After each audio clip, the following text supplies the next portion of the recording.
Welcome to the Boneyard with Steve Roberts, and as always, I am your good friend and host, Steve Roberts. And here on the Hump Day edition of the Yard, man, the days all run together when you work every day, which is the case for me. I love it. I'm not complaining, but I work every day. Been working 2 jobs as of late, but thanks so much, man, for your support. It's been a busy day. Been a really, really busy day. You know, we had a huge day on campus yesterday. We're going to break down the sporting events of yesterday. But today's been busy. Doing a little research, trying to track some things down for the new book, The Dude, that we're working on. About 3 chapters in. It'll come in somewhere around 22, 23 chapters. But trying to get a chapter a week done. And I am now in possession of Dudy Noble's college transcript. Yeah, that's a pretty cool thing to have. And so we'll add some more detail to some of our chapters. But it's a pretty cool thing. Things are going well. I mean, they really are. I'm really proud of the work so far. Eager for you guys to read it. The other day I wrote a chapter 3. It's called Becoming the Dude, when he earned the name Dudy Noble. And I explained the story of how the name Dude became Dudy. He wasn't Dudy Noble until he was a student at Mississippi State. This is a couple years into his time at State. Before that, he was Randolph. Then he had another nickname through football that got retired. And so, when I'm writing that chapter, it's like I began to think about what it would mean to all of you and what it means to Mississippi State and for the historical nature of all of this stuff.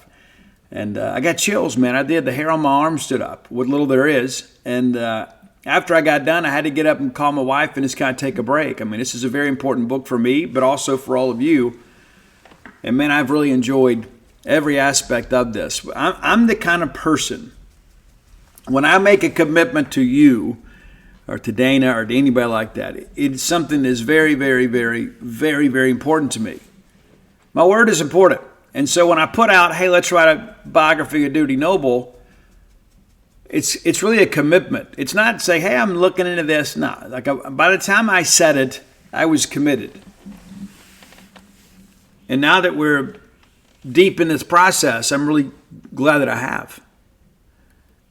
Because I don't know, if I don't write this book, it's not getting written. Let's just kind of call it for what it is. That's not being arrogant or narcissistic. If I don't write it, it's not getting written. Because of the fact that, number one, it's so difficult to find these things. It takes a tremendous amount of research. But also, too, who else has the interest and the following to write this book? And I've had so many great conversations with members of the family. And they're so incredibly grateful that we're working on this. But while it's my name on the book, it's our story. It's my honor to write it. And it seems like every day I learn something new that we can add to the book about Mississippi State's most decorated student athlete. Also became a coach, an administrator, in many respects the identity of Mississippi State athletics. I submit to you, and I'm not just saying this because I'm writing it, there's probably never been a book written about Mississippi State athletics more important than this one. So we'll have a couple months from now, we'll set it up for pre-orders. And again, the book will expect to be out late August, early September. And we're excited about it, man. It's been incredible. One of the coolest things, though, working through this process is a member of the family said, hey, Steve, number one, thanks for doing this. This probably should have been written 50 years ago. And for some reason it wasn't, but now the time is right. So we're writing this book, and I'm thrilled beyond measure. But the number 2 thing, he goes, Steve, I've been in contact with more of my cousins here in the last few weeks than I have been in years. That's an incredible thing, too. That's something that, it won't pay my mortgage, but it means a lot to me. It does. To be able to make that family feel special, talking about their Uncle Dudy. It's a special, special thing. It really is. But some things are coming together, and that's one of those things I didn't think I'd have. It's so funny. It's like there's all these conflicting material out there. There's a lot of conflicting accounts about Dudy Noble, and there's not a ton of information out there available about him. You have to really dig. But as far as going and looking at a Wikipedia page or doing a Google search or whatever, I mean, everything comes up basically is about the stadium. But not a lot about the man or the student or the ball player, the coach, the athlete, the administrator. There's not a lot out there unless you're really willing to dig. And so that's been my job, my honor, my responsibility in my era to be able to go dig these things up. And I got to say, I'm very proud of the work so far. There was a time, a couple interviews that I did that really made a difference to me. I felt like, hey, we've got the makings of a good book here. And then after a couple of interviews with some family members, and I've interviewed several of them, I think we've gone from this being a good book to a great book. And I'm so incredibly grateful for the permission and the cooperation of the Noble family. And every time I turn around, there's always somebody messaging me saying, Steve, I can't wait to read this. Well, guys, I'm having a blast writing it. And I'm probably going to take a bit of a break after this one. And I say that, it's really just more for my own mental well-being because I've been so prolific here in the last several years. This is book number 7. But they've all come in pretty quick succession. I'm not going to disappear or be reclusive or go all Shelby foot on you guys. But I'm probably going to take a little time to just simply enjoy the dude. When I wrote When the Bottom Falls, I immediately, as soon as the book is out, I'm already beginning to work on the dude. And so I haven't really had a big break in that respect. And so I'm probably going to take maybe a year off when it comes to writing books. We'll see. I mean, because I get bored after a while. I get cabin fever. And especially with Dana running a spa these days, a lot of times it's just me and the dogs here. And we just kind of sit around and look at each other. And so I need things to do. And Mojo, my blue healer that you've heard on the show sometimes, me have to chastise her. She's helped me write these books and laid at my feet and done that. And so she may decide that, hey, we need to write another book, Steve. But yeah, this one, the research component to this is much different than what I've done in the past. When I've written Stark Villains and Alpha Dogs, the fact checking is a big part of that. But this one is probably even more so, just because of the fact that you have to confirm so many things. And to give you an example of that, if you look at the Wikipedia page of Dudy Noble, it says that his playing career was 1911 to 1915. That's incorrect. If you look at the Mississippi Sports Hall of Fame plaque, it says his playing career was 1910 to 1915. That's also incorrect. And so I've had to kind of dig down deep and do some research here to find the actual date. So we're going to correct the record. And you know what happens, right? I mean, it's like once you document all this stuff, that becomes the written record of events. And so you have to be very, very careful what you do and how you say it. And you got to make sure you drill down all the details. And so a big development today, getting the actual transcript from Dudy Noble. The grades are redacted, and you don't need to know that anyway. But the courses that he took and when he enrolled and graduated and all that kind of stuff. A lot of that stuff is not public, but it's about to be. I'm going to do what I can to share everything I can. We won't get everything. I mean, we're going to try. But a lot of those great stories are tucked away, man, and in the minds of people that can't recall them. And other stories, of course, have passed along with him. And so, but I'm very proud of what we've been able to put together so far. I want to thank you guys so much for your belief in me.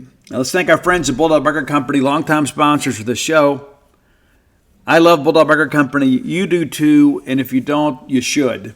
Next time you're in town, go by and see them. There are 3 great locations to serve you. University Drive in Stark Vegas, Gloucester Street there in Tupelo, Lake Harbor Drive in the Ridge and Flowood area.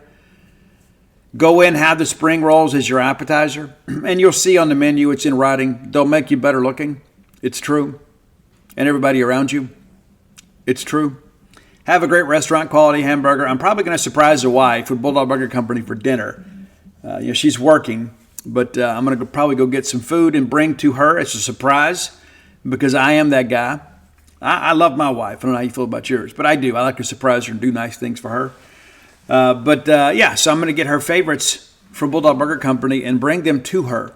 And that will probably be dinner and lunch because the portions are so substantial at Bulldog Burger Company. A lot of people, post-COVID world, charging you more and giving you less. Not the folks at Bulldog Burger Company. Get that chocolate shake to go. You could ride that ride home with a smile, maybe even get that bread pudding to go and you put it in the fridge. And so when you get that midnight craving, you get up and go eat that too. Have that nice palate cleanser before you drift off to sleep. Bulldog Burger Company, the place where people go to meet, M-E-A-T. All right. I talked to some people this morning, and they're like, Steve, I'm just devastated about the basketball game. I am too. I am too. Because I really thought we had it. I really did. I know you did too. And to lose in a manner in which we did, it's just disheartening, right? Because we showed up and we played. And give Chris Jans and the staff a lot of credit for having a great game plan. Because, guys, when we played them in Lexington, they beat us by 13. But let's be honest, the margin of that game was not truly indicative of how we were playing at the time and they were playing at the time. We're playing much better. And we got this game at home, and we should have won. And, again, tip of the cap to everybody that attended. An absolutely amazing atmosphere. And, listen, let's be honest about this too, okay? And I know some people out there, there's going to be some of our basketball people that say, but Steve, you shouldn't say that. It's true. And there's going to be some of our bandwagon basketball fans, they're not going to like it, but it's true. We are very fair weather when it comes to basketball, ideally.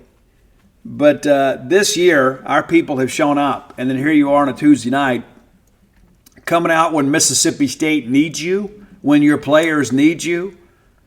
And you came out there and you created an incredible home court advantage. And we're not done.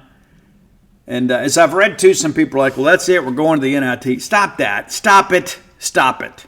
Stop it. There's no way a 2-point loss to Kentucky is going to be the make-or-break game for us to get in the tournament. Kentucky 20-8 and State 19-9. We're 8-7. They're 10-5 in the Southeastern Conference. But man, we're up a dozen at the break, and it really feels like we're going to do it. And what do? Right out of the gate, we come out, and it's a 4-point play for Josh Hubbard, who has been absolutely amazing for Mississippi State. That's your SEC freshman year. And I think last night probably clinched it. Just my opinion. Maybe you agree, maybe you don't. I think Josh probably clinched it. Now, we can't just go, can't disappear in these final games. But I think Josh Hubbard is playing at such a level right now. I'm going to say it for what it is, and it's not a hot take out there, but Josh Hubbard's our best player. Josh Hubbard is the straw that stirs the Bulldog drink. Tolu's having a good year too, don't get me wrong. Not disrespecting him. But Josh Hubbard has made us a different team, period. He's made Tolu's job that much easier. Tolu's a guy that can carry it down late for us, and we need to kind of get in the post and go to war with people. He can do it for us. But the fact that Josh Hubbard can force people to be honest and have to get out and defend the perimeter has changed this team. And I don't know that this team isn't capable of getting to Sweet 16.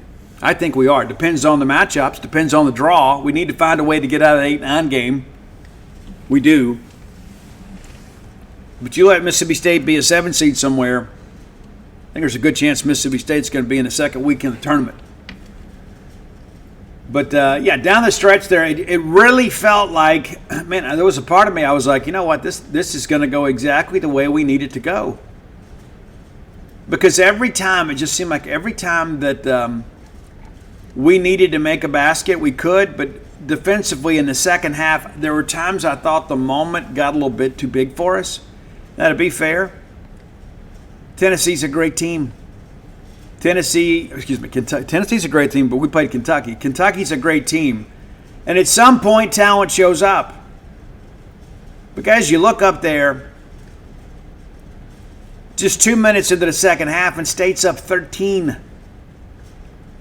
52-39, and you start thinking, man, this crowd is going to will this game along. I thought Kentucky did a good job kind of changing the tempo. They really don't want to match up with us in the half court because we defend so relentlessly. And you could tell they really picked the tempo up. They did not want him to get into a half court war with us.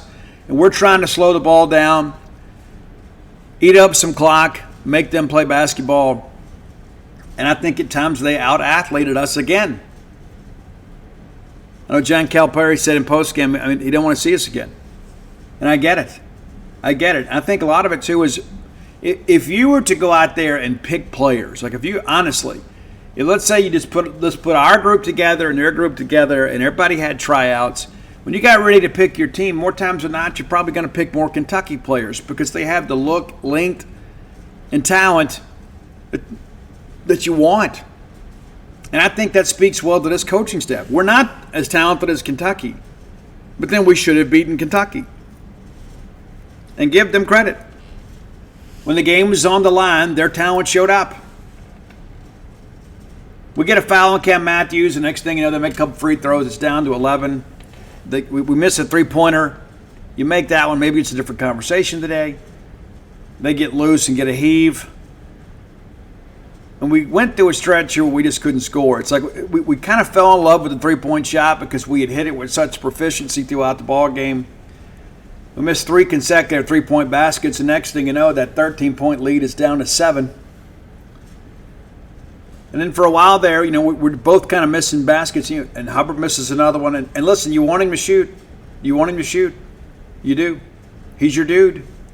Finally, Deshaun Davis gets loose and gets it back up to 9. And right here I'm thinking, well, maybe we've weathered the storm a little bit because we got to stop after that. We got to stop, get the ball back, and got a chance to push to the double digits there, right at the under 14 timeout there. But we miss a jumper. But again, both teams kind of trading some empty possessions here. And then State does get it back out to double digits to 11. And again, I begin to think, okay, here we are. Here we are at home. Capacity crowd, the students are there. They're doing a great job. They're being respectful but being rowdy. We always want to be respectfully rowdy. And our students have really showed up this year. They have. But right here I'm thinking, you know what? Hey, guys, there's just over 12 minutes to go in this game. I think we're going to be okay. We just got to make some shots and get a few stops here and there, and we're okay. Let's just kind of nurse this lead along. Shot in the paint there makes it 9 by Shepard. And next thing you know, man, this thing is down to 6. Josh Hubbard answered, pushed it back out to 8. But they're just kind of whittling away and whittling away and whittling away. And when you're the team that's doing the chasing, you just need the team you're chasing to have an empty possession. And we simply had too many of those down the stretch here. You look up there, right at the 10-minute mark, State has pushed it back up 4 after a nice basket from Tolu Smith. Under 9 minutes, it's down to 2. And you knew here, we're going to have to step up. Maybe we need a big shot by Josh. We need something in N1. We need something big to happen. And not much really did. Reed Shepard with a 3 cuts it down to 1. And then State just kind of nurses it along a little bit. We're in it. And then finally, with 4:24 to go, Rob Dillingham rams home a 3 for them. And then Cam turns it over. They immediately go down and get the heave there to put themselves up 3. We could have folded right here, but we didn't. We didn't. Tolu gets a basket inside at the 3-minute mark, cuts it down to a 1-point game. They go down. Dillingham again pushes it up and in. It's 76-73. Shaquille Moore with a couple free throws makes it a 1-point game, and you're thinking, okay, we just need a stop. We just need a stop. Instead, Shepard with another basket pushes it up 3, and then we immediately turn it over. They take it out to 5. And at this point, I think we all felt like we knew how this thing is going to go. And that's the way that it went. The foul on Shaquille Moore turns into an N1 situation. We're down 6 here with a minute. And then Shaquille tries a little measure of redemption there. Shoots a 3-point basket. It's not good. It gets tipped, deflected. We end up fouling. They go to the line. It's now an 8-point game with under a minute to go. But Josh Hubbard refused to go quietly. Knocks down the big 3. They take it back out to 7. And again, I'm thinking the game is over. And then Hubbard again. He's like, no, we're not going yet. We're not giving up. Now it's a 4-point game at 85-81. We end up having a foul. They make both free throws, and we get a basket in transition to cut it back down to 4. But again, it's a very frenetic pace here under 30 seconds. Cam makes the N1, and it's a 3-point game. And again, you just got to get a stop. And then they turn it over, so we get the big play we need. Tolu with the steal. They foul. Tulu makes them both. Now it's a 1-point game. And that's the thing that I'll say about this team. We may quit on them. They're not quitting on us. They're not quitting on each other. No matter the circumstances, this team and this staff acquitted themselves well. Reed Shepherd knocked down a couple of free throws to make it a 3-point game. And again, Josh Hubbard again, as hot as a Saturday night special pistol, man. Hits another big three with 10 seconds to go. And now we're thinking we just got to get a stop to get to overtime. And it's a buzzer-beating shot. Guys, our team deserves better. Our fans deserve better. Our crowd deserves better. Our players deserve better. Our coaches, everybody involved in Mississippi State better, deserved to win that game last night. But Kentucky made one more shot than we did. That proved to be the difference. And it's brutal, man. It does. Bulldog fans, rodeo season is here. That's right, the Dixie National Rodeo. Get ready to roll, man. And I remember being a kid, that was like the biggest highlight for us. My grandmother would get us tickets every year. And me and my brother would wear our cowboy outfits. We'd put our boots on, have our chaps, our vest. And we'd go up there, and just in case one of the cowboys got a little bit scared to get on a horse or a bull, we were willing to do it. Yeah, for sure. Guys, boots aren't just for going out to a country western bar and doing a little boot scooting. Maybe you got a little Texas two-step in your game. Tecovas can make you look better than ever. Absolutely. And here's the deal, too. That's the thing, the versatility of Tecovas is you can wear them somewhere nice, or you can live life where you don't go gently. That's what Tecovas does for you. Yeah, it's a rugged, handsome boot. It's my favorite boot brand, and it should be yours too. Be sure and check them out. Tecovas believes in Western for all people, and you can feel that when you go into their stores. When you walk in, you'll be greeted like family, offered a boot shine and a drink, and maybe even an adult beverage if you prefer, and you can get custom fitted for a new pair of Tecovas boots. You can get custom leather stamping or branding, whatever you need to make it feel somewhat individual. Look up your closest store at tecovas.com. But if you can't make it to a store, Tecovas delivers the most premium quality and most comfortable Western goods right to your door. Visit tecovas.com. That's TECOVAS.com. And you know what, partner? Point your toes west. Because how many times have we had those guys up here, no matter who the coach was, here or there, and things just don't go the way they should? Now, I'm going to be honest with you. I didn't expect us to play it as tight as we did.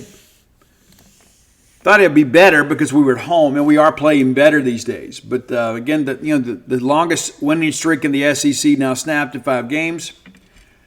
But no matter the outcome, I think you've got to be encouraged about what's to come.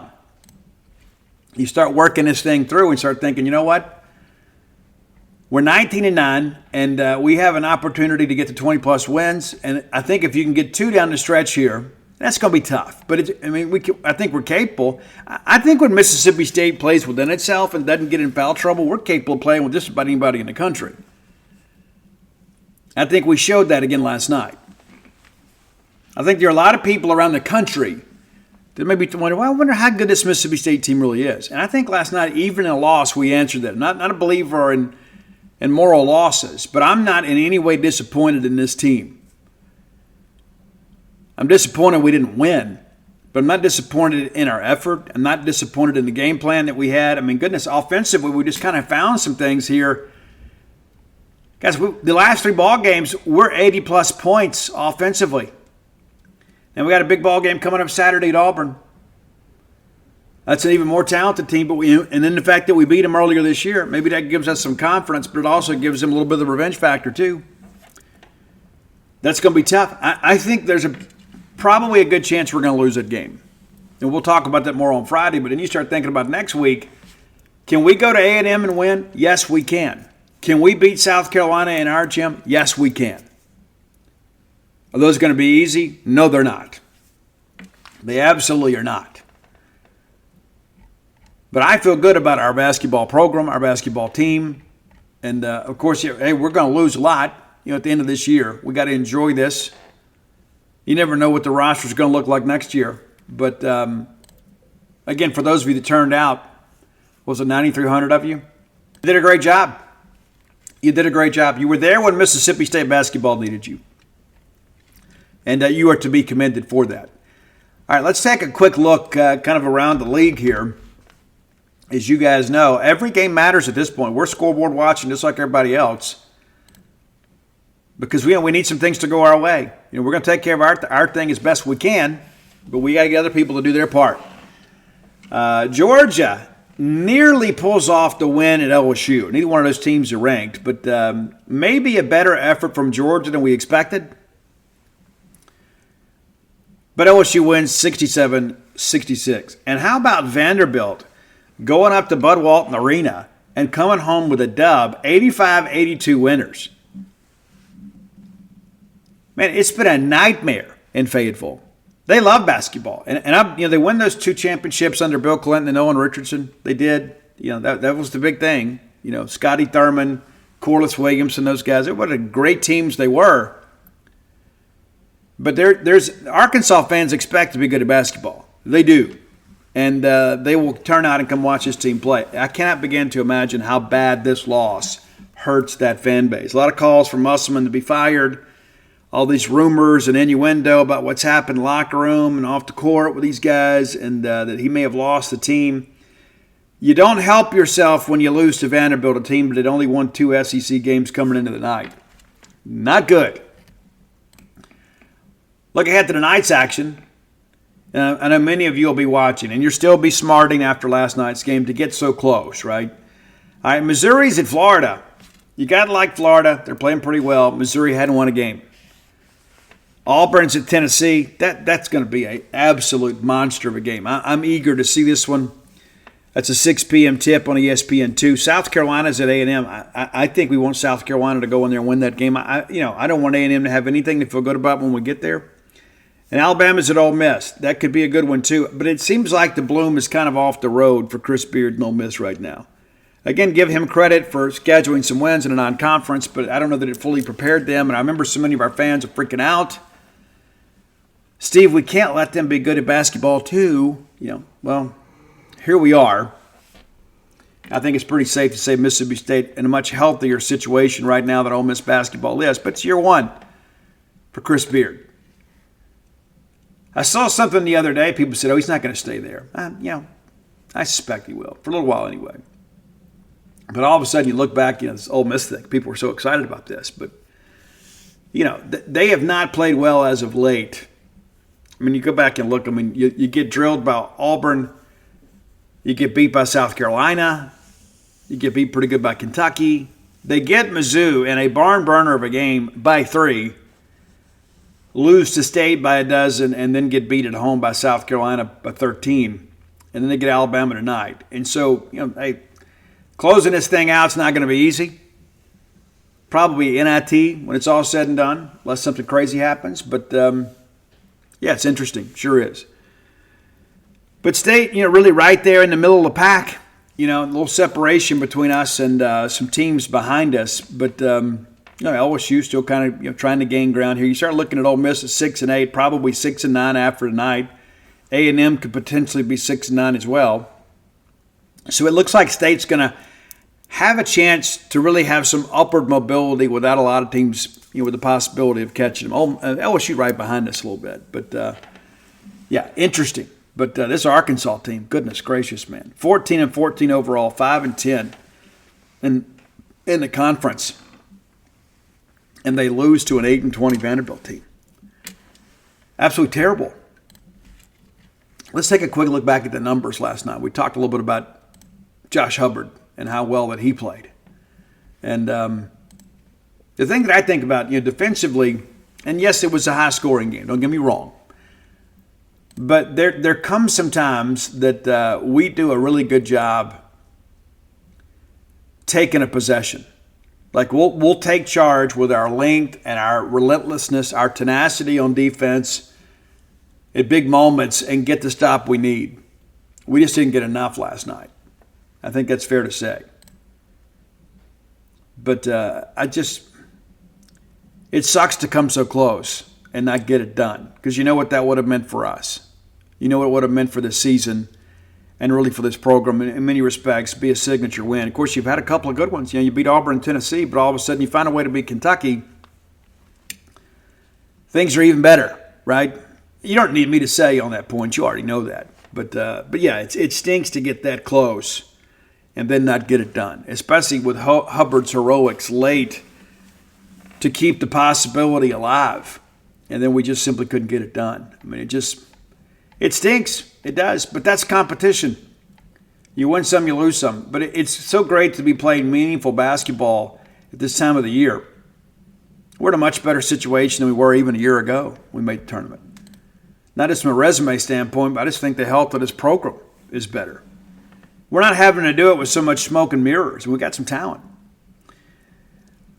Reed Shepherd's the one that killed us from Kentucky last night, 32 points in 35 minutes, and he was electric from the field, 11 of 14, 4 of 7 from beyond the arc, knocked down all 6 of his free throws. That's a career-type night for sure. Antonio Reeves pitches in 21. Adu Therio with 11, and DJ Wagner with 10. Rob Dillingham with 9 big points for them off the bench. But on the Mississippi State side of things, 34 points from Josh Hubbard.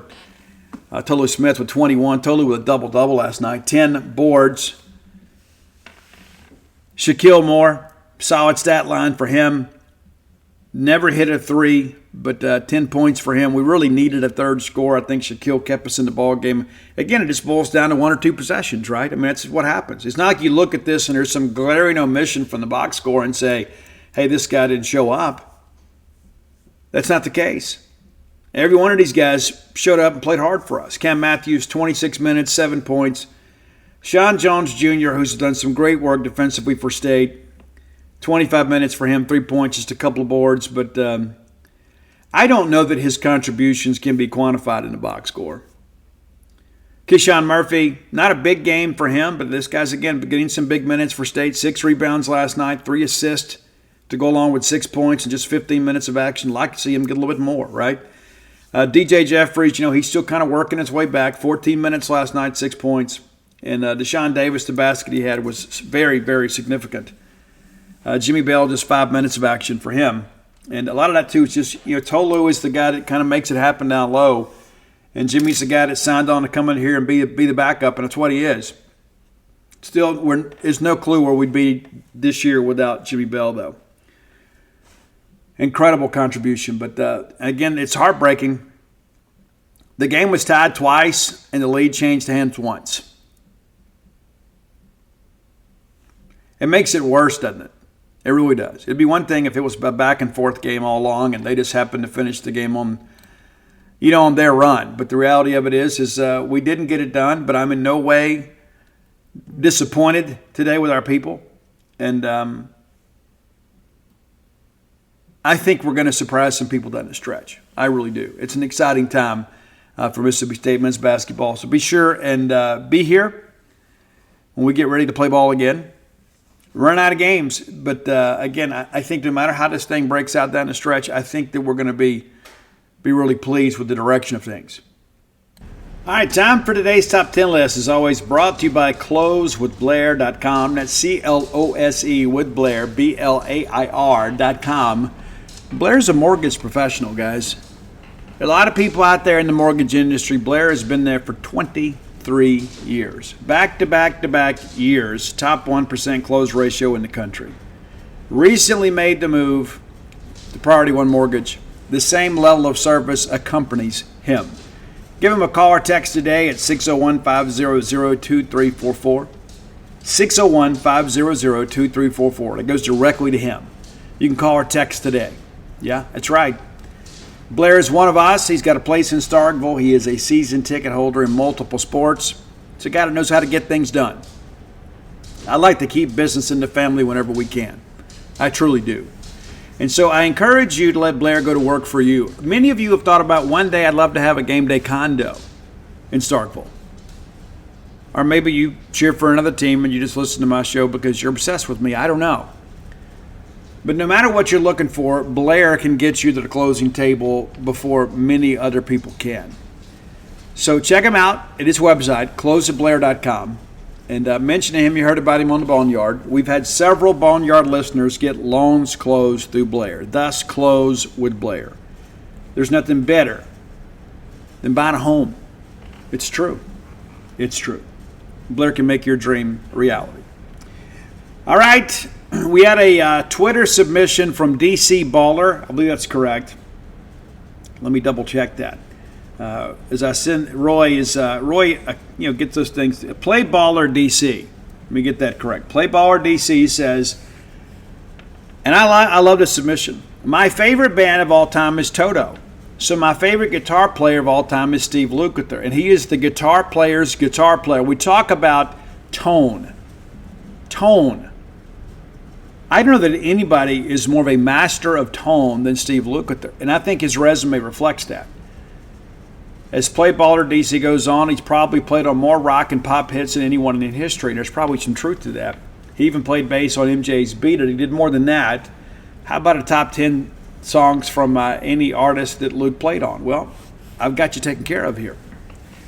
Guys, you know what's ridiculous about this? Steve Lukather, even though he was in the height of his career with Toto, was so incredibly obsessed with music that basically he was a session artist for just about anybody. That includes Kenny Rogers, Joni Mitchell, Rod Stewart, Eric Clapton, did some work with Eddie Van Halen, Quincy Jones, Al Jarreau, won a Grammy with George Benson. It's ridiculous, man. I don't know if there's anybody out there that's got a better resume. And I've recently read that Steve Lukather, multiple publications credit him as one of the top 10 guitar players of all time. And the fact that he has been on so many hits and has worked so extensively with some of the biggest names in American music, I tend to agree. And there's going to be some songs on this list today that maybe you're not as familiar with. There are going to be some other ones be like, I had no clue that Steve Lukather played on that. And that's what great session musicians do. Lukather was incredible. And after the first couple of Toto albums, he was kind of encouraged to write more material. He sang for a while. Singing's not really in his wheelhouse. But we're going to celebrate Steve Lukather's non-Toto catalog today. And again, it's so expansive. We could do a year's worth of shows just about the work that he's done. That's how accomplished he is as a musician. It's absolutely incredible. All right, number 10, one of the very first songs that Steve Lukather was credited on playing on. It's a Teaser from Tommy Bolin. Now, you may not know the original that well. You may know Motley Crue's version, because Motley recorded that for the Stairway to Heaven, Highway to Hell album. There were a lot of 80s artists that were asked to record a song based on addiction. Like there was a member of a band that passed away from alcoholism or addictions. They were trying to raise money for the Make a Difference Foundation. And Crue recorded Teaser, and it was Steve Lukather that came up with that great riff. And how cool is it to think Mick Mars, the legendary Mick Mars, who currently has the #1 album in America. It's true. The Other Side of Mars, released in its entirety last week, beats out Ace Frehley's new album, which is pretty cool. I listened to that earlier this week. And in addition to that, too, it beats out Kanye West. And that's a major accomplishment. Mick Mars, a guy, the day, a lot of people thought he was on a trash heap of music, and here he is with a #1 album. But think about Mick Mars playing Steve Lukather's riffs on Teaser. Super cool. All right, number 9, we mentioned Cher earlier. Steve Lukather worked with Cher on multiple albums as part of her comeback. Great track that maybe gets lost a little bit. If I Could Turn Back Time, and just like Jesse James, we talked about them recently. Great song written by Michael Bolton and then composed by Steve Lukather and performed by Cher. It's I Found Someone, which was a huge hit for her. Number 8, a guy that had bulletproof hair, man. Back in the 80s, everybody had big hair. I got long hair now. I had big hair back then. Everybody had big hair. Nobody had bigger hair than Richard Marx. Nobody. Looking back in hindsight, looked really silly. Back in those days, we're like, hey, kind of fit in. Nowadays, like, But give Richard Marx some credit. He's married to Daisy Fuentes from MTV, whose name is actually Daisy Cifuentes. But it just sounds kind of silly to be Daisy Cifuentes, right? So she changed her name for entertainment purposes and to make it easier for us to say Daisy Fuentes. But Richard Marx, who a few years ago was trending on Twitter because he subdued an unruly passenger on a plane. When everybody saw he was trending, people thought he was dead. But no, Richard Marx, I liked Richard Marx, especially those first 3 albums. I thought they were great. But from repeat offender, guys, it's Steve Lukather that laid down that guitar, and it's incredible. On the great song Satisfied by Richard Marx, that's number 8 today. A lot of people know Richard Marx, of course, for not just the fact that he married Daisy Fuentes, but Right Here Waiting, that's the song everybody knows. I'm right here waiting for you. Very, very sweet and sentimental song, but I like the Richard Marx songs that a little more up-tempo, and this is one of them. Number 7, we talked about this one recently. We had this on a previous top 10 list. It's a duet between Kenny Loggins and Steve Perry from Journey. And even if it wasn't enough for you to say, you know what, I think I remember that one, I'm going to check it out. Guys, Steve Lukather laid the track down for Don't Fight It. How about that? Number 6, another one that we've had on the show here recently when we talked about Prince songs recorded by other people that became hits. It's I Feel For You from Shaka Khan, a Prince original also, featuring Steve Lukather on guitar. Number 5, probably one of the best one-hit wonders of the 80s. It's She's a Beauty by the Tubes. For a long time, people didn't know who the Tubes were. Video comes out, it's great. But they were a bit of a one-hit wonder. They had a couple other songs and got a bit of a following out there. But really the signature song for the Tubes is She's a Beauty, and it's written by Steve Lukather. All right, number 4. We talk about how diverse Steve's, repertoire is in many respects. Another number 1, an album that went to number 1 and a song that went to number 1. It's Steve Lukather playing on Let's Get Physical by Olivia Newton-John. I bet you didn't expect to read that today. It's true. It's true. And God rest her soul. She was America's sweetheart, though she was from Australia. She was obviously Sandy in Greece. Number 3, when Michael McDonald went solo and left the Doobie Brothers, had a huge hit that has been sampled by many artists. Of course, a lot of people in R&B have used this, but it's the great track I Keep Forgetting. We're not in love anymore. And it's Steve Lukather, again, laying down the track. And again, it just goes to show the versatility of his talents. This guy can write great stuff for Toto. He could do some R&B stuff. He could do some true rock and roll stuff. He can do some pop music stuff. And all of it sounds a little bit different, but it's all got that same technical application all the way through. He is the guitar player's guitar player. No doubt about it. Number 2, it's Stand Back from Stevie Nicks. He played guitar on the entire album. He was a session musician, but man, and all of a sudden they found out later, hey, this guy's really good. And the fact that he's working with Stevie Nicks from Fleetwood Mac says a lot too. It shows what kind of demand that Lukather was in. There were times he said he did multiple sessions a day. Now he does maybe 4 or 5 a year. A lot's changed. Computers have changed music. You don't have to be quite as talented anymore. But Lukather's still a giant among giants. But number 1 for us is we're going to go with Beat It. Everybody talks about Eddie Van Halen playing a solo on that. And it was the first take, too. And Eddie, obviously a virtuoso. But the signature part of this song is that incredible riff. And that was written by Steve Lukather. How about that? And it was through that work that Lukather and Van Halen kind of became collaborators in some other ventures. And if you go listen to For Unlawful Carnal Knowledge, Lukather was a previously uncredited musician in the liner notes. He has since been credited and also did some backing vocals on a couple tracks on Van Halen's For Unlawful Carnal Knowledge. So there you go. So Play Baller DC, I hope we did your list justice. But guys, with 1,500 credits plus, we could go on and on and on and on and on about this, but this is just a sample of the great work that Steve Lukather has done. I love Toto too, and I'll be honest with you, I have been absolutely in love with the same woman since 1992. I have been.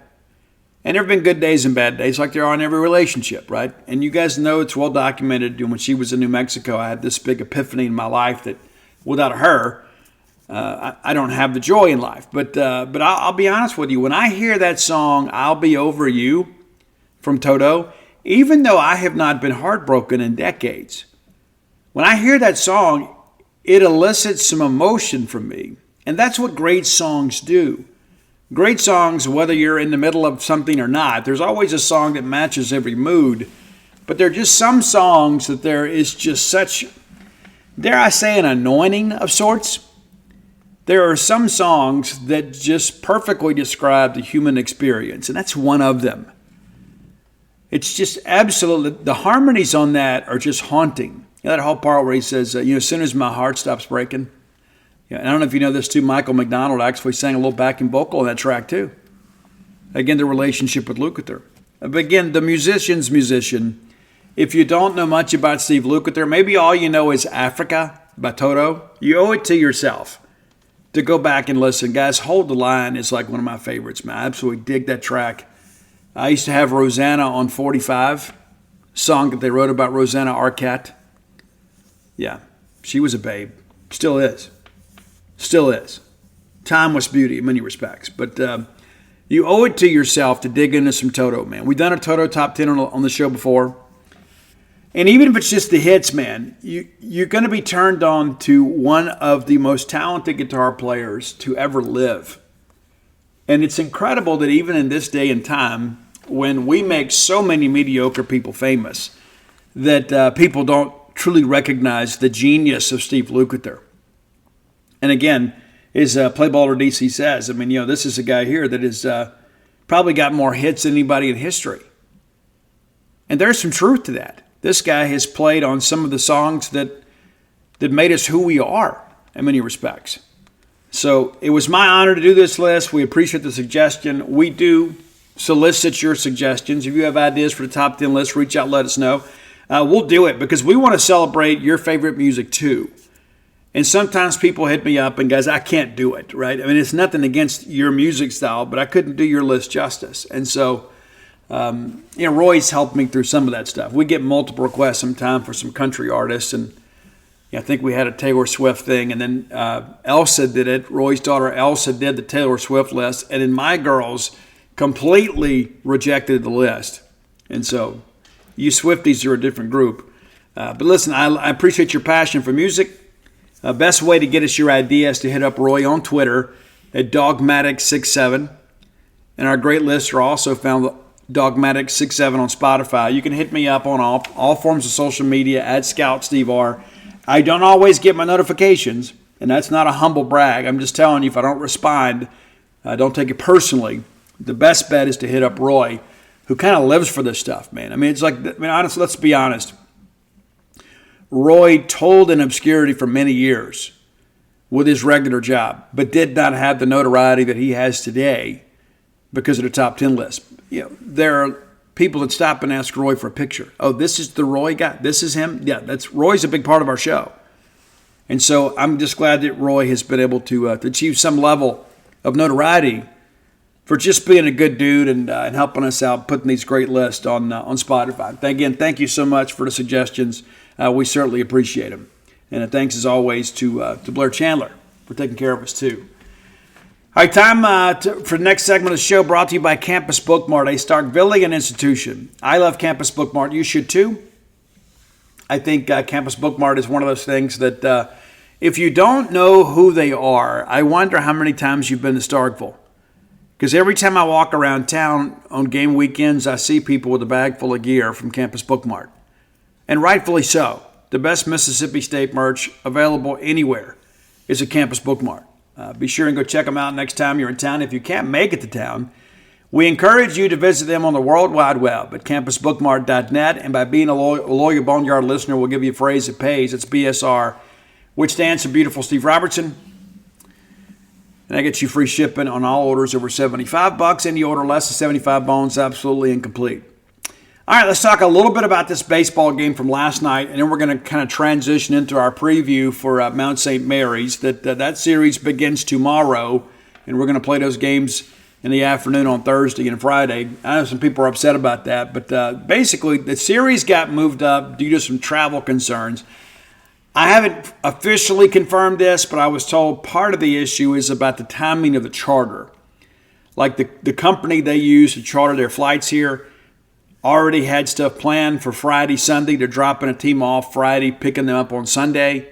And so in order to make this work, we had to move the series up so they could fly in and play Thursday and then fly back out on Saturday, and everybody could be on schedule. So it is a bit of an inconvenience for our fans.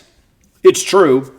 But that's the thinking behind it. It's not, well, hey, we just want to play these games early and get them over. It's just there were some travel considerations for Mount St. Mary's, and so we had to kind of adjust on the fly there. So that's why we're beginning this series on Thursday. It's got nothing to do with TV. It's got to do with travel for them. All right, let's look back at last night's game. You guys know we got down 5-0 in the game. And Eichelberger, my goodness, man. When I wrote my preview for Tuesday's game, I was like, is this right? This kid is the third leading hitter in the country at Jackson State, and it was true. Well, after last night's action, he's now number one. He's hitting 690. 690. 10 games into the season. Now, that'll come down a little bit. But I'll tell you this, after watching that kid swing it last night, I just wonder how in the world did this guy get to Jackson State? All due respect to that whole group down there, Omar and the whole group, but I know he played at a lower level junior college, but our scouts, our MLB scouts, those guys are so prolific. I just wonder how this guy is just flying under the radar. And he shows up last night. I'm thinking, okay, this will be a real test. I mean, yes, it's midweek pitching, but it's SEC pitching because he's kind of gotten fat, playing, some lower D1 programs. And I thought, well, no, this guy is legit. And that tank that he hit his first of the year, I thought that thing was going to hit the lofts, man. But that put him up 2-0. And, Kobe Holcomb just didn't have it last night, guys. He didn't. And we need him to find it. We need him to be good. We're going to need him down the stretch in SEC games. We're going to need him. But again, last night, walks were an issue. You bring in Nolan Stevens, it gives up a couple of hits, and then that closes the book. And, man, it's 5-0 Jackson State. I didn't get on the message board or really get on social media. When I'm covering a game, it's tough to do that because I chart every pitch. It's a play-by-play article that I do. And so, like, if you're ever away from the game or you couldn't watch a game, you just kind of want to see how we got to where we were. It's a little more detailed than following live stats. I kind of give you a little more insight there. So I can't get out there, but I was glad that I wasn't able to really participate on social media when we're down 5-0. Now, granted, we came back to win this game, but in that moment, I'm sitting there thinking, this absolutely sucks. The Jackson State's got a better team than they've had in recent years, but we should never be in this situation. We played Jackson State, 63 times now? They've beaten us 8 times, but it's been forever. People forget, man, in that 2014 regional, Louisiana Lafayette, they went down there as a 4 seed and beat number 1. We were in a winner's bracket game. We won our first game and then beat Jackson State, and all of a sudden we're just kind of ready to cruise on into a super regional with Ole Miss, and it didn't work out that way. But Jackson State and Southern University have kind of been the class of the SWAC, and so often they put it together. But eventually talent shows up, like we talked about with Kentucky and Mississippi State. I mean, the talent disparity between us and Jackson State in baseball is much greater than it is in basketball for Kentucky and Mississippi State. But, guys, we're down 5-0. I'm thinking to myself, do I need to start getting a hot board together? Do I need to start thinking about, hey, it hasn't been the best of starts for us, and yes, we've had some injuries, but we got just about everybody back now, and we should never be struggling with Jackson State, ever. That's how I felt. And all of a sudden we got going here, right? In the third inning, State explodes and scores 13 innings. 13 runs. I'm not going to take you the whole way through it. Somebody asked me on the board today, said, is 13 runs in an inning a school record? And the truth of the matter is I don't know. I did some research and went through, about 30 years, and we've scored 11 in an inning several times, but I haven't been able to find one. Somebody gave me a tip and said they thought we did a dozen or more against North Alabama. I just hadn't had time. That's one of the reasons I'm a little bit later doing the show, is I did some research on that because I wanted to be able to tell you that we set a school record. And unfortunately, nobody can confirm that. But 13 runs in an inning, and how many times in life do you even score more than 13 runs in a game? But to score 13 in an inning, we had some help from them too. But that allowed us to really kind of put the game away. And you knew then we're probably going to be looking at an abbreviated ball game. We were late getting started because of the fact that Jackson State went off and left their jerseys. And so we had to push the start time back from 3 to 3:25. So that really pushed us up against it with basketball. And we missed most of that first half of basketball because we had a game to cover, and then we had to go to postgame. Thankfully, Justin Frommer was there for us and did some amazing content for us last night. You can watch that for free. Read it free over genespage.com. But it's 13-5 if we get to the fourth, nothing going for either team. And then in the fifth, Bradley Lofton makes his long-awaited season debut, and he is a great pitcher for us. Finally starting to get him healthy, and what does he do? He gives up a solo home run. But from there, it was really nothing. It was really nothing. And Dakota Jordan nearly robbed it, and he said in postgame that he should have robbed it. He joked that Colton Ledbetter would have caught that ball. But State comes right back, and you put 2 up. And then it's a matter of, I turn to some of the guys on the beat. I'm like, guys, it's 15-6 right now. Just give me a 2-run shot somewhere, and let's get on out of here. State gets 4 in the 6th. And then Logan Forsythe comes out and was outstanding in the 7th. And really located well and got 3 punchies. And so State ends the game 19 runs on 14 hits, 6 runs on 7 hits. One of the things that I want to say too, guys, I coached high school baseball for a while, as you guys know. And before that, I coached youth baseball. I have a lot of respect for umpires, a tremendous amount of respect for umpires because, number one, they know the game better than all of us do. It's true. Now, there's some coaches that have been around forever and a day that could probably argue, and do a good job in that respect. But the reality of it is that most of the guys that are umpiring ball games, contrary to what fans want to believe, they want to get it right. Now, I've had some bad umpires in my career, but by and large, a majority of guys have been great. And maybe the performance hadn't always been great, but their attitudes have been great, their communications have been great. Guys want to get it right. We had a play last night that basically ended that 13-run inning, or we would be assured of a school record. It's a double play, right? We get doubled off. There's a sinking line drive to center that they trapped, okay? They reviewed it and said he didn't. Here's my issue. It's not the review and it's not the call. It's the timing of the call. We've got a runner at first that's running in the second, and you see the center fielder barreling in there, laying out, trying to make a catch. And then nobody makes a call. That's my problem. Nobody makes a call. So then the runner is hung up. He doesn't know what to do. So then they get it in. Finally, the first base coach, the first base umpire, who I believe was a crew chief, because he's the one that communicated with through the PA. He finally makes a call, but the second base umpire did nothing. That is inexcusable. And listen, I get it. We're all human, but you can't get caught up watching the game when you're supposed to be officiating the game. And you knew when they went to review it, they weren't going to overturn it. They should have. And the fact that he came back, I don't know what Lamona said when he went out and challenged the play, but there was some smugness in the call when they came back, and the call is confirmed. Guys, listen, I got to wear glasses. And my sunglasses are prescription glasses too. He trapped the ball. And I haven't found anybody yet other than that umpire that believes he made the catch.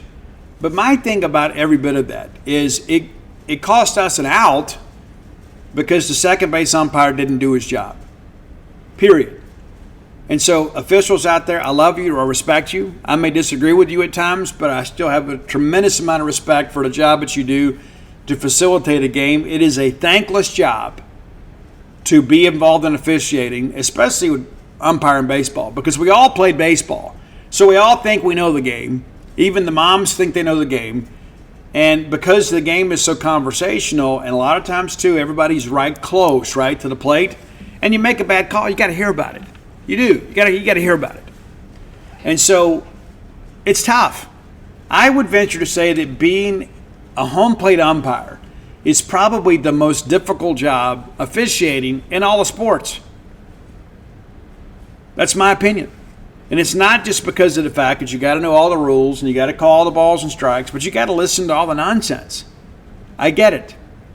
But when we have a play like this, and again, we're going to put it behind us and kind of move on here, but I can't have an official out there not make a call. That's the whole reason that you're out there. You're not there for the free Gatorade and just go watch a ball game.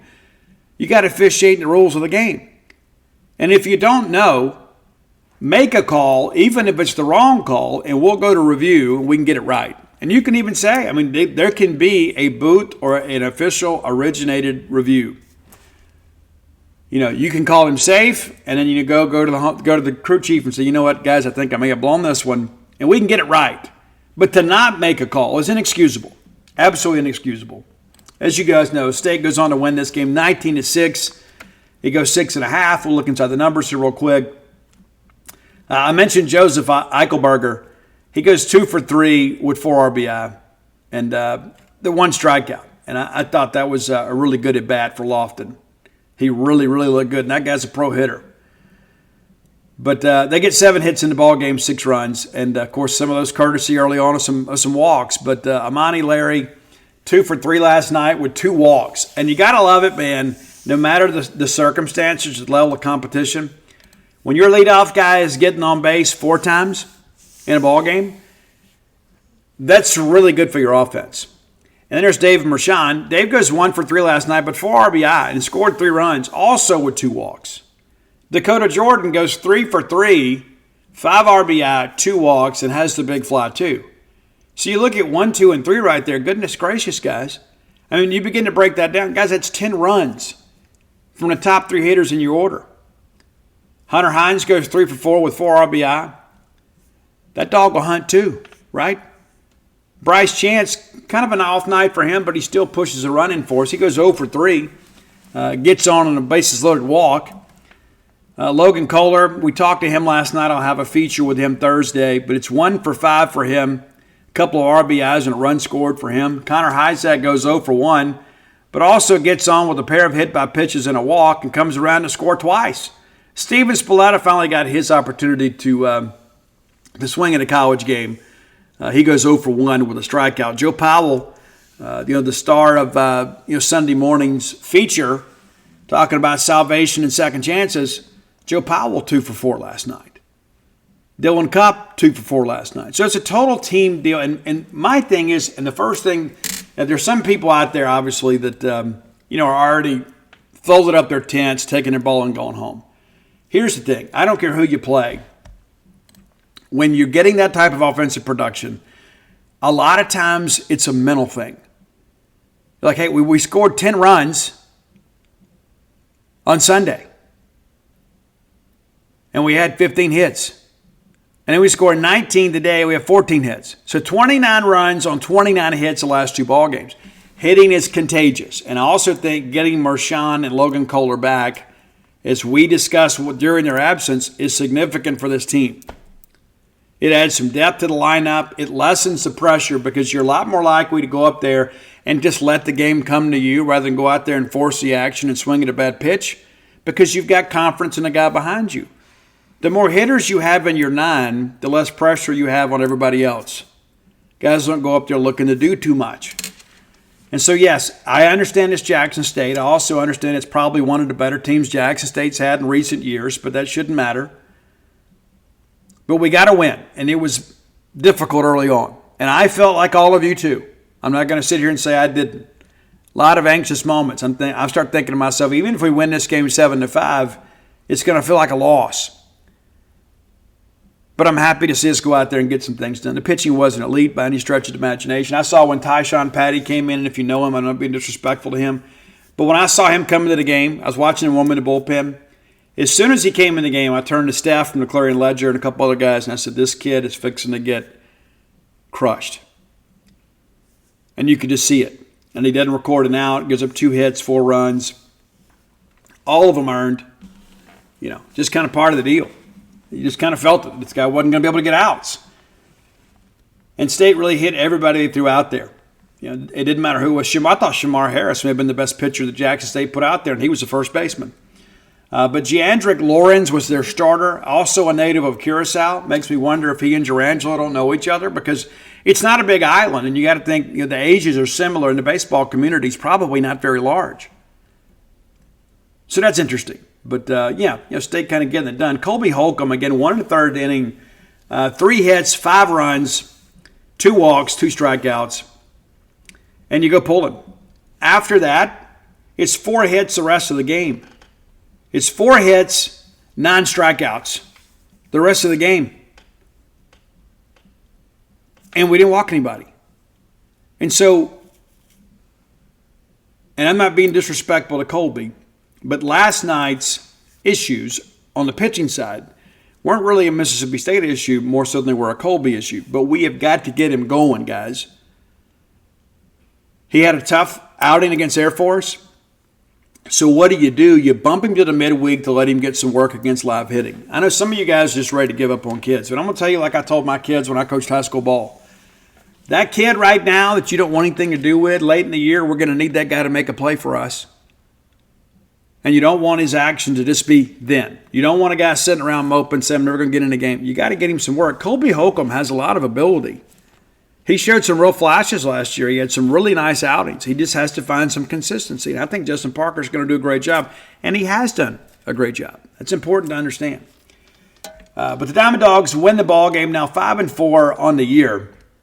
Really interesting thing that just kind of hit my mind here is we're just kind of sitting here chewing the fat between us.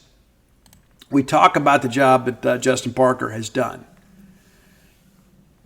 And you look at the record and say, you know what, Steve, we're 5-4. We should be better than that. I absolutely agree.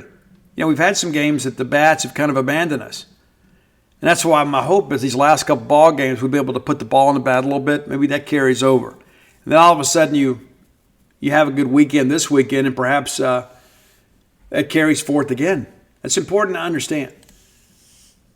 Baseball is really a game of momentum. And it's so funny, too. And I used to joke about this when I coached high school ball. The collective psyche of a baseball team is interesting to watch, because it seems like things just kind of fall apart all at once, right? It's like you have a guy out there, and it's like all of a sudden we drop a pop-up on the infield, and it's like everybody forgets how to play baseball. Are you aware of this phenomenon? If you coach youth sports, you know exactly what I'm talking about. All right, let's look at pitching numbers here. Guys, through 9 games, Mississippi State has struck out 107 hitters. Now, in all but 2 of those games, we've had double-digit strikeouts. In the 2 we haven't, we had 9. That's ridiculous, guys. That is ridiculous. You can say, but Steve, it's the competition we're playing. Guys, if you went and looked at Austin Peay's offensive numbers, I'm not going to sit here and defend that loss, but they're clearly a better team than we expected them to be. But 107 punch-outs through 9 games. An interesting note that I dug up today in today's feature when I interviewed Dakota Jordan yesterday, post-game, was defense. So this time last year, we had made 16 errors through 9 games. We've made 6 so far. In the 10th game of last year, we made 4 errors, which was a season high. So we had 20 errors through 10 games. We're going to need 14 tomorrow to match that. So pitching is getting better. Defense is getting better. And this is an offense, obviously, that has some weapons, and now you're getting some guys back. And so you feel like, and it's just a small sample size with 2 games of having Kohler and Mershon both in the lineup, you feel like maybe hitting's getting better too. So you hope that we're on the uptick. That's the case. You hope that's the case. And I'm excited to kind of see how we do this weekend. Now let's kind of look to the weekend here, and we'll talk a little bit about Mount St. Mary's. We'll talk about some women's basketball before we get out of here. I thought I had this tab pulled up. I apologize. That's one good thing I love about Google is that if you've already been there, they'll bring you back. All right, Mount St. Mary's, the Mount, as they call themselves, they're the Mountaineers. They're 1-6 on the season. They lost 5 games in a row. They opened up with a series at Norfolk State. They're in Virginia Beach, or it's in Norfolk, Virginia, which is a suburb of Virginia Beach. If you've ever been to Virginia Beach, you know it's a great place. So the Mount loses 2 out of 3. They do get a 14-4 win in the middle game of that series. And it's been kind of slim pickings ever since. Maryland gets them in a midweek game, 14-3. Last weekend, they played a 3-game set with Richmond. 8-2, 7-6, 9-8 games. So a couple of those games boiled down to one run. They collapsed there in the Sunday game, cost them a chance to salvage a game on the weekend. But they're not winning many games. So they're going to come down here, obviously, looking for a win. I think there's probably a part of them thinking, we're ready to get into league play. Look at the numbers here among the regulars. There are 3 players that are hitting 300 or better among the regulars. I think that's JT Landwehr, Landwehr, Landwehr. He's hitting an even 300, 20 at-bats, 6 hits on the year, scored 5 runs. Aiden Tierney,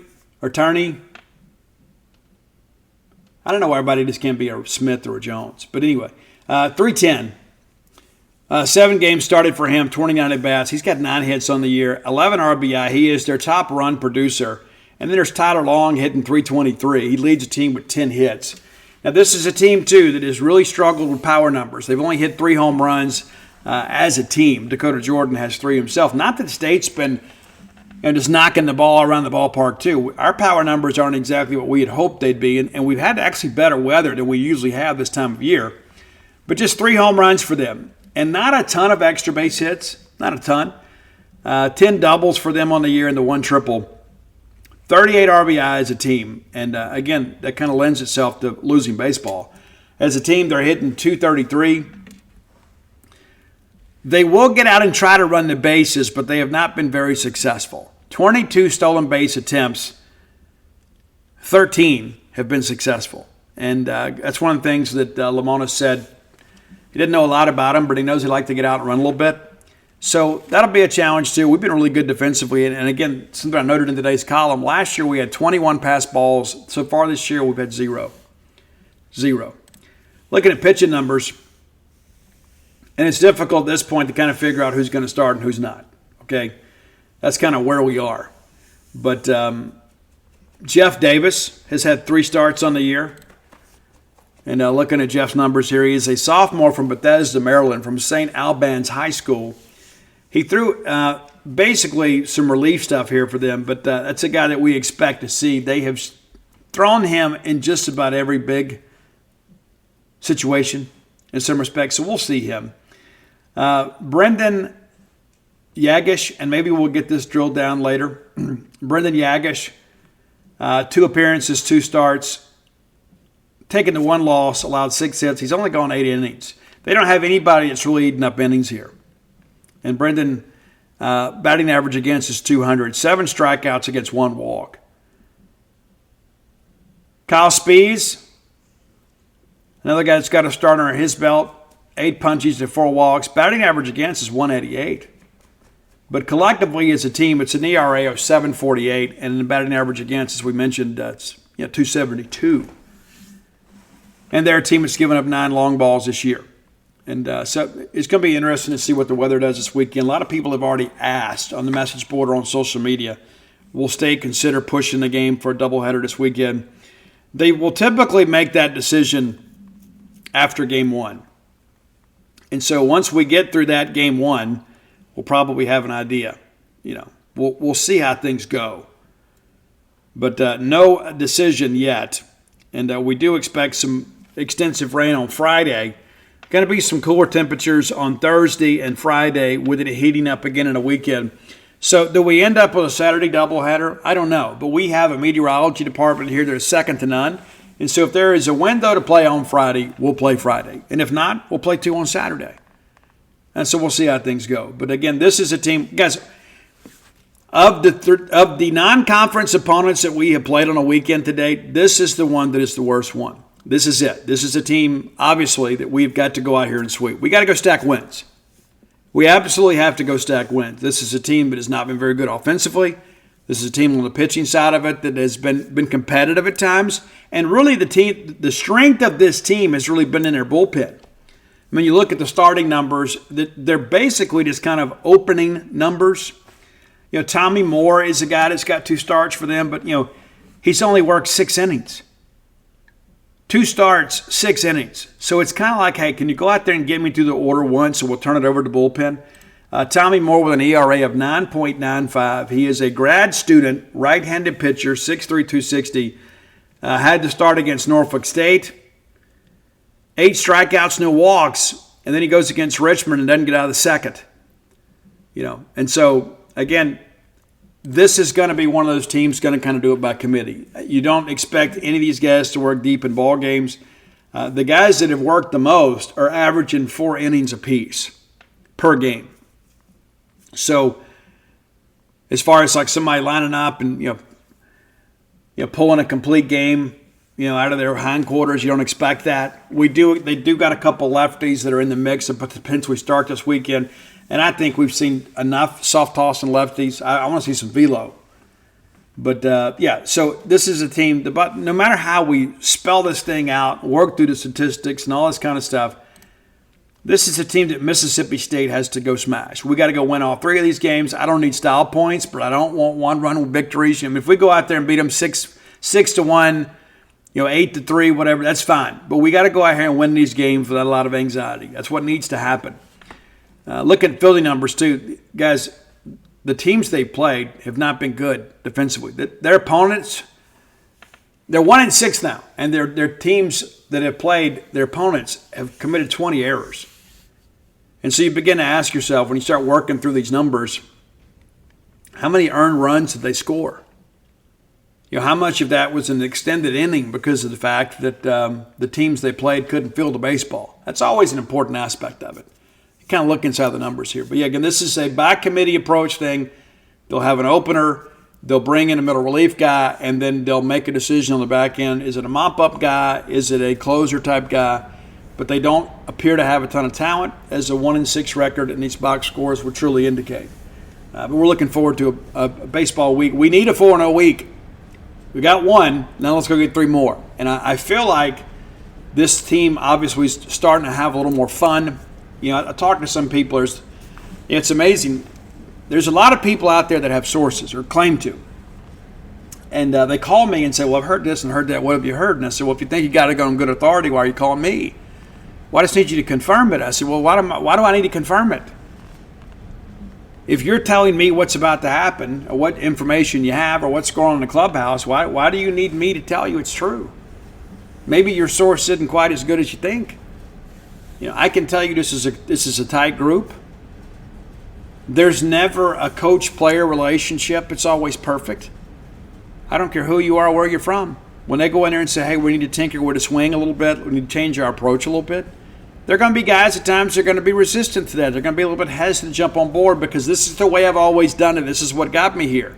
We're trying to make you a more complete player. And so it's important to understand that aspect of it. So anytime that you hear, well, so-and-so got their feelings hurt or so-and-so's mad because of this, guys, that's coaching. That's coaching. It's not a political poll. We're not going to conduct an opinion poll. You're not going to sit the family down and say, hey, what do you guys think? No. Once you're here, we're going to do what we can to fine-tune the skills to make you the best player possible within our system. Simple as that. And so I say that not because there's any drama out there unfolding, but it's always so funny. Like, I never hear from these people when we're winning. It's amazing how that works. And all of a sudden, well, I've heard this and I've heard that. Why weren't you hearing it when we were winning? And so I just encourage you, let's go win some games this weekend, and the noise kind of quiets down. All right, final segment of the show brought to you by the Stark Vegas Clubhouse. If you're looking to bring a big group to Starkville, look no further than the Stark Vegas Clubhouse. Just Google Stark Vegas Clubhouse, and several things will pop up. First of all, their Facebook page, and you can peruse the pictures of this fine facility that is available for you. Whether you're, maybe you're going to just get all the girls together, maybe all the guys together, and we're just going to sit around and enjoy some adult beverages in the company of each other. Take in some Mississippi State sporting events. It's just 5 minutes away from the Mississippi State campus. Very easy to get to. But it's kind of tucked away where you get a little privacy. It's true. So whether you're coming midweek, bringing a work group, rather than go out there and rent 5 hotel rooms and everybody's scattered, Then you got to go gather in that hotel lounge. There's always that guy interloping on your conversation. You can't have privacy. Guys, have some intimacy in many respects, right? Just have your group together in one facility. 5 bedrooms, 2 bath, that great back porch area, the fire pit area. It's amazing. So when you Google, it's going to give you the option to book through Airbnb or VRBO. If that's the route you choose to go, perfectly fine with me. However, if you want to save some money, and I always do, book through the Evolve website. Use promo code BSR10 to get 10% off your stay. That's the Stark Vegas Clubhouse. All right, women's basketball back on the court tomorrow night on the road at Auburn. If you're in the greater Auburn area or Montgomery, please go by and be a part of this. The Bulldogs looking to snap a 4-game losing streak. Not a position we expected to be in, but yet here we are. And so let's kind of figure this thing out. Find a way to have a 2-0 week, right? Let's just go ahead and knock this out and then have senior day this weekend. But it's senior night at Auburn. That's tomorrow night, Thursday, 7 p.m. tip. We have not had a lot of interaction with them, but 17-10 overall, 6-8 in the conference. They're clearly getting better. And they've been 13-3 at home. So it's not going to be a walk in the park for us. We're going to have to show up and play well. Your defending national champion LSU Tigers went in there and lost. But when you begin to run it down here, this Auburn team, they get off to a great start in a non-conference. They lose to Cal by just 6 points. Power 5 competition. Then they go down to Central Florida and lose down there. But then they get it going again. Big win for them early on against Clemson. Not a great Clemson team, but Auburn beats them by 30. That's still a Power 5 opponent. And again, a nice little winning streak here to get ready to close out non-conference. And then they open up the SEC play at home against Tennessee. And you know what Tennessee is and has been historically. And this year they're a good team again. They're not nationally known, I guess, at this point for this particular season. But they only win by 8 at Auburn. Auburn then heads down to A&M, lose by 22 to A&M. That's a place where Mississippi State went and won. And then Johnny Harris takes the Lady Tigers to Oxford, Mississippi, and they come up just 3 points shy of forcing overtime in that game, lose just 58-55. And they come home and they beat LSU 67-62. So they've been up and down. And that's truly kind of indicative of the season they've had. I mean, then you go to Vandy and lose by 3. Again, it's a close game. They lose there, though. And then they beat Alabama in the rivalry game there by 13. They get Georgia. You feel like they're back on track. Well, then South Carolina comes up on the schedule, right? Again, you can't judge any program based on how they played against the South Carolina machine. Don Staley has it rolling up there for sure. They get drilled by 22. And then they go on the road and they lose, again, another close game. 2 points at Arkansas. They bounce back to beat Missouri 70-59. They get Kentucky and just absolutely drill them 78-50. That's a Kentucky team that came to Humphrey Coliseum and beat us. They go to Tuscaloosa and, again, lose a close game by 6. They went to Baton Rouge, a team that beat them. And you know that Kim Mulkey had that game circled on the calendar, right? So you know what? Hey, they beat us. We're going to embarrass them. But LSU couldn't do it. LSU wins by 5. Auburn in the game late. Just couldn't get enough stops to finish. And then A&M comes to Auburn. They beat them 57-41. So we're going to have to bring a great effort. We're not going to be able to just show up over there and say, oh, well, this is it. No, we're going to have to go out there and play. There's a very real possibility this winning streak extends by a game and goes to 5. You certainly hope that's not the case. We need to be able to win, and I don't know if they can really match up with Jessica Carter. When Jessica Carter gets motivated and really plays well, we're difficult to beat. But at times this year, athletically, we have not always matched up. And I think that's to do with Kentucky. I think Kentucky may be a tad more athletic than us. I think that's why those games have been so competitive. But you look inside the numbers here for Auburn. Guys, outscoring teams by 9 points a game. And you'd say, but Steve, the non-conference, they had those blowouts. But again, it's indicative of how this season has gone for them. Auburn has avoided really the embarrassing loss with rare exception this year. And one of those, of course, comes against South Carolina. Rebounding, not really a strength for them. It's basically kind of a Mox-Nix type deal. It's like a 0.4 plus for Auburn. They got 1,003 rebounds. They've allowed 991. That's where Jessica Carter's got to be able to make some things happen for us. They do share the basketball pretty well. 12.5 assists per ball game, allowing just 9. Turnovers have been an issue, though. And this is where Jacqueline Jordan, I think, can be a difference maker for us. They've turned it over 21.6 times. We need Miracle Shepherd to be big for us. They're not forcing a ton of turnovers either, right? Just over 13 there. As far as steals go, 289 for them, 198 for their opponents, 102 blocks, they've allowed 93. So, again, you look at the numbers here and you say, hey, they're improving as a team, but you never look at anything and says, hey, this really stands out here. This is how if you can beat this strength, you got a chance to beat them. Honesty, Scott Grayson. I don't know that I've ever known anybody named Honesty, but here we go. And what a great virtue to have. But Honesty, Scott Grayson, has really been good for Auburn. 17.8 points a game. The only player on the roster that's averaging double-digit figures. Jemiah Mingo Young, former Bulldog, 9.4 points a game. And this will be a big one for her. She's got 19 starts. She appeared in 24 games. Did miss a little bit of time earlier this year. But, she was a good player for Mississippi State and followed Johnny Harris over there and has had a good career. Taylon Collins averaging 8.3. Sydney Shaw, 6.3. Three-point shooting has been a bit of an adventure for them. They're shooting 27%. Their opponents right at 29%. But Honesty, Scott Grayson and Jemiah Mingo doing the heavy lifting. Sydney Shaw also has made 30 three-point baskets in 93 attempts. But McKenna Eddings, another one, she's a volume shooter herself, but she's only shooting about 26%. So they're going to go out there and stretch the floor and try to make you defend the perimeter. When they're hitting those shots, they're going to be tough to beat. When they're not, and that's where we got to get out and close out on shooters, maybe you make some things happen here. Free throw percentage for them, just over 71%. If this turns into a tight game late, that could be very significant for us.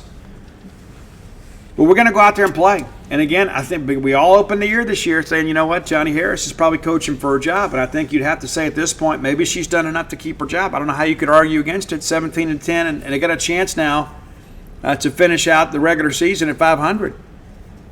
And then it's going to take a good effort to do so. But you win these last two ball games, you're 19-10, and then 500 in the league. You get Mississippi State at your place, and you go to Florida. And Florida's been so Jekyll and Hyde, you never know what to expect with them. But this is a very, very athletic Auburn team. And I'm curious to see how this game is going to go and how desperate are we going to be to go get a victory. That's an important aspect of it. We've got to get out there and go make some things happen. Now, looking around the league on the women's side, it's always so interesting because, again, we had an opportunity to be in the top four. We felt like, hey, that's where we belonged. That's not where we are. Now, Mississippi State still in the top half of the conference, right there at number 7. Now, just a game behind us is Texas A&M and Auburn, and we've got a chance to play them both. Then, of course, Missouri at the bottom. We already played A&M. Excuse me. I got confused. But Auburn, a game behind us, right there with A&M, and then Missouri at 2-12. So you feel confident about Sunday's game. You got to put everything you got into this one. You got to go on the road, last true road game of the year, and then next thing you know, we're getting ready to play the SEC women's tournament. Wouldn't hurt us to win a game or two there. Hadn't seen a bracket, I haven't looked at projections for the bracket yet, but we're closing in. So a huge game for Mississippi State women's basketball. So a lot to think about, a lot to cheer about here in the next few days. Obviously, the women playing tomorrow night, baseball playing tomorrow night, and Friday night, maybe Friday afternoon. We'll see how the rain goes. Maybe that pushes to Saturday. And, of course, another huge men's game. And the reason they're huge is because we're playing well. We're playing well. I don't think anybody really wants to see us in their pod. I think everybody sees it the same way you and I do. Mississippi State is capable of beating anybody on the men's side. If you hadn't done so, go to whenthebottomfalls.com, and you can pick up all of my books there. Well, all of my recovery book and my 4 sports titles. When the Bottom Falls will also host the Dude pre-orders. Dude, yeah. So When the Bottom Falls, and then Alpha Dogs, Stark Villains, Flim Flam, Dog Pile, and every Bulldog deserves a copy of Dog Pile. No matter how you feel about baseball right now, there was a time we were the kings of college baseball. We documented that and chronicled it for future generations. You need to have that in your home, even if you don't read. It's a great gift idea too, right? And Valentine's Day is behind us, but I don't know what you celebrate. We've got all kind of good things coming up. St. Patrick's Day is coming. Cinco de Mayo is coming, Mother's Day, Father's Day. A lot of people would enjoy having those books, and we look forward to putting something else on your bookshelf here in the months to come. If you're looking for Stark Villains gear, go to starkvillains.com. That's always a great gift idea as well. I have people that hit me up regularly and say, hey, where can I get a Stark Villains hoodie? You talk about it on the show all the time, but now that I'm ready to buy one, I can't remember the website. It's starkvillains.com. And you can get T-shirts and hoodies there in a variety of colors and styles. I encourage you to go do that and be a part of marketing the brand for sure. And always come join us over at genespage.com. You can join now for 30% off the annual subscription price. That's going to do it for today. Be back with you guys on Friday. We'll try to go earlier on Friday because we do have an afternoon baseball game that afternoon. So until next time, let's all live our lives in a way we make more friends than enemies, and people can see a difference in the way we live.